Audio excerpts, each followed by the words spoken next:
Assalamualaikum warahmatullahi wabarakatuh. Selamat pagi, siang, sore, atau malam untuk teman-teman yang menonton video ini. Di sini saya akan membahas mengenai membina kerukunan antar umat beragama dan umat Islam. Sebelumnya saya akan memperkenalkan diri terlebih dahulu. Perkenalkan, nama saya Berliana Rizky Amanda. Saya merupakan mahasiswa dari Universitas 11 Maret Program Studi Sastra Indonesia dengan NIM B02230085. Nah, seperti yang sudah saya singgung tadi, saya akan membahas mengenai membina kerukunan antar umat beragama dan umat Islam. Pertama, kita akan masuk kepada pendahuluan terlebih dahulu. Jadi, manusia itu sebagai makhluk sosial sangat membutuhkan orang lain dalam melakukan interaksi sosial. Sama halnya dengan Tuhan menciptakan Adam dan Hawa, manusia tidak bisa hidup sendiri. Kecenderungan seperti itu merupakan fitrah kemanusiaan yang ada pada masing-masing individu manusia. Manusia diciptakan Tuhan dengan memiliki berbagai macam perbedaan. Secara sosiologis, manusia yang terdampar di atas bumi ini terdiri dari berbagai budaya dan agama yang berbeda namun saling mengikat antara satu dengan yang lainnya. Jika perbedaan ini dipahami sebagai suatu rahmat Tuhan, maka perbedaan ini akan melebur menjadi satu kesatuan dan menjadi bangsa yang besar yang hidup dalam kerukunan serta kedamaian. Nah, pada bahasan kali ini ada beberapa topik bahasan yang akan saya bahas. Topik-topik tersebut ada 4 topik yang meliputi, yang pertama adalah kerukunan, selanjutnya yang kedua ada toleransi, yang ketiga ada kerukunan beragama, selanjutnya yang keempat atau yang terakhir adalah konflik dan bagaimana cara mengantisipasinya. Selanjutnya kita akan masuk kepada topik bahasan yang pertama terlebih dahulu, yaitu tentang kerukunan. Jadi kata kerukunan berasal dari bahasa Arab yaitu rukunun, yang artinya tiang, asas-asas atau dasar. Bentuk jamak dari rukunun adalah arkan, yang artinya suatu bangunan sederhana yang terdiri dari berbagai unsur yang saling menguatkan. Dalam pengertian sehari-hari, rukun adalah damai atau perdamaian. Kerukunan antar umat beragama adalah hubungan sesama umat beragama yang dilandasi dengan toleransi, saling pengertian, saling menghormati, saling menghargai, dan saling kerjasama dalam kehidupan masyarakat dan bernegara. Kerukunan antar umat beragama ini dapat diwujudkan dengan beberapa cara. Di sini ada 4 cara, yaitu cara yang pertama adalah saling tenggang rasa, saling menghargai, dan saling toleransi antar umat beragama. Selanjutnya yang kedua adalah tidak memaksakan seseorang untuk memeluk agama tertentu. Jadi misalnya kita sebagai orang Islam tidak boleh memaksa teman kita yang beragama Kristen misalnya untuk memeluk agama Islam karena kita merasa karena agama Islam ini adalah agama yang paling benar. Selanjutnya yang ketiga adalah umat beragama diberi kebebasan beribadah sesuai dengan agamanya masing-masing.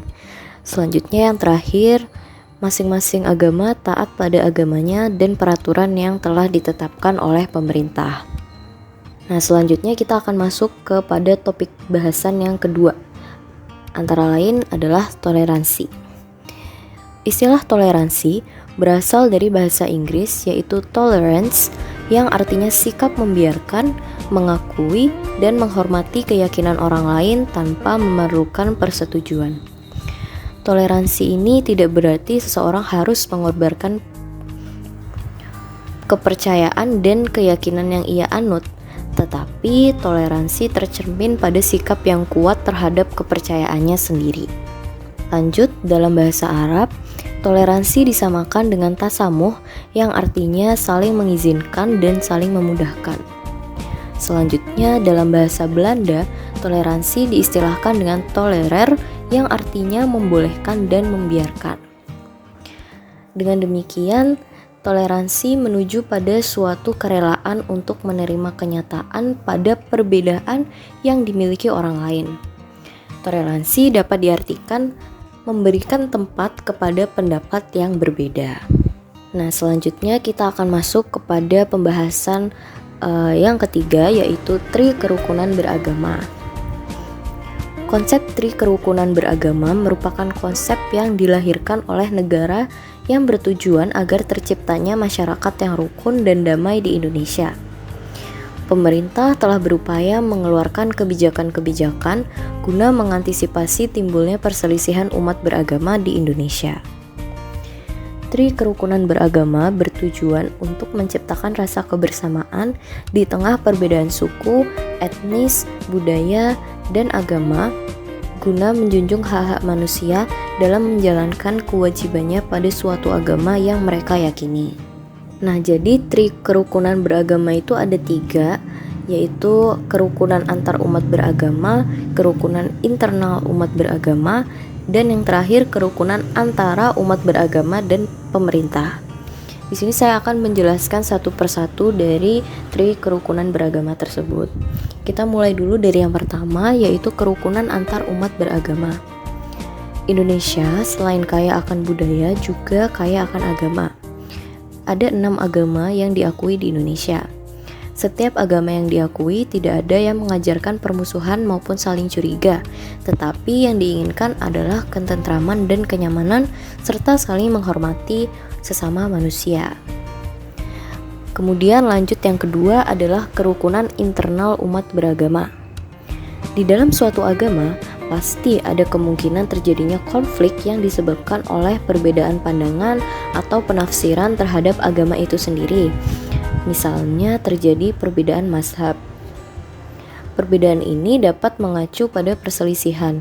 Walau demikian, Islam dalam Al-Quran dan hadis mengajak umatnya untuk menjalin ukhuwah Islamiyah dan mencari persamaan serta kedamaian demi menghindari perpecahan dalam tubuh umat Islam itu sendiri. Selanjutnya yang terakhir adalah kerukunan antara umat beragama dan pemerintah. Kerukunan umat beragama tidak bisa berjalan baik tanpa keikutsertaan peran pemerintah. Kebijakan-kebijakan yang dikeluarkan pemerintah untuk kepentingan masyarakat perlu melibatkan tokoh-tokoh agama agar tidak terjadi kesalahpahaman di tengah-tengah masyarakat, sehingga antara pemerintah dan tokoh agama bisa menjalin kerjasama guna menciptakan stabilitas persatuan dan kesatuan bangsa. Selanjutnya kita akan masuk kepada tujuan kerukunan umat beragama. Tujuannya ada banyak, namun di sini saya akan menjelaskan 3 saja. Jadi tujuan yang pertama adalah memelihara persatuan dan rasa kebangsaan. Tujuan yang kedua adalah memelihara stabilitas dan ketahanan nasional. Dan yang terakhir adalah mensukseskan pembangunan bangsa. Selanjutnya kita akan masuk kepada topik bahasan yang terakhir, yaitu mengenai konflik. Konflik yang dikemukakan oleh Robbins pada tahun 1996 adalah suatu proses interaksi yang terjadi akibat adanya ketidaksesuaian antara dua pendapat atau sudut pandang yang berpengaruh atas pihak-pihak yang terlibat, baik pengaruh positif maupun pengaruh negatif. Konflik ini tercipta karena adanya keinginan dari sekelompok orang untuk mendapatkan suatu keuntungan sesaat yang menimbulkan banyak korban. Tetapi perlu dipahami, tidak semua perbedaan pendapat yang berarti konflik. Timbulnya konflik di tengah-tengah masyarakat yang pluralitas disebabkan oleh beberapa hal. Konflik ini dapat disebabkan oleh banyak hal, yakni yang pertama, perbedaan suku dan ras pemeluk agama, yang kedua, perbedaan tingkat kebudayaan, dan yang ketiga adalah yang ketiga adalah masalah mayoritas dan minoritas. Nah, untuk menciptakan kerukunan antar agama di Indonesia, hal yang perlu dijaga dan dipahami bagi pemeluk agama antara lain, yang pertama, pengertian dalam kebebasan beragama adalah tidak dibolehkan orang lain yang telah menganut agama dan kepercayaan menjadi sasaran propaganda oleh agama lain. Selanjutnya, yang kedua adalah memberikan bantuan sosial seperti uang, pakaian, dan makanan pada orang-orang yang sudah memiliki agama dengan membawa misi-misi agama yang dianut. Selanjutnya yang ketiga, dilarang menyebarkan majalah, buku-buku, buletin, ataupun pamflet yang ada unsur mengajak untuk berpindah agama yang dilakukan dari rumah ke rumah pada umat beragama lain. Selanjutnya, dilarang melakukan perkawinan antara umat Islam dengan umat Kristen. Hal ini diatur dalam Undang-Undang Perkawinan Nomor 1 Tahun 1974 dan dalam Islam diatur dalam Quran Surat Al-Ma'idah ayat 5 dan juga Quran Surat Al-Baqarah ayat 221. Selanjutnya, yang terakhir, sasaran pembangunan pada bidang agama adalah terciptanya suasana kehidupan beragama dan kepercayaan terhadap Tuhan Yang Maha Esa yang penuh keimanan dan ketakwaan, kerukunan yang dinamis antara umat beragama dan kepercayaan terhadap Tuhan Yang Maha Esa secara bersama-sama guna memperkuat lapisan spiritual, moral, dan etika bagi pembangunan nasional. Teman-teman, mungkin segitu saja pemaparan yang dapat saya sampaikan. Terima kasih atas atensinya. Semoga teman-teman selalu diberikan kesehatan dan keberkahan oleh Allah Subhanahu wa Ta'ala dan Tuhan Yang Maha Esa. Cukup sekian dari saya. Wassalamualaikum warahmatullahi wabarakatuh.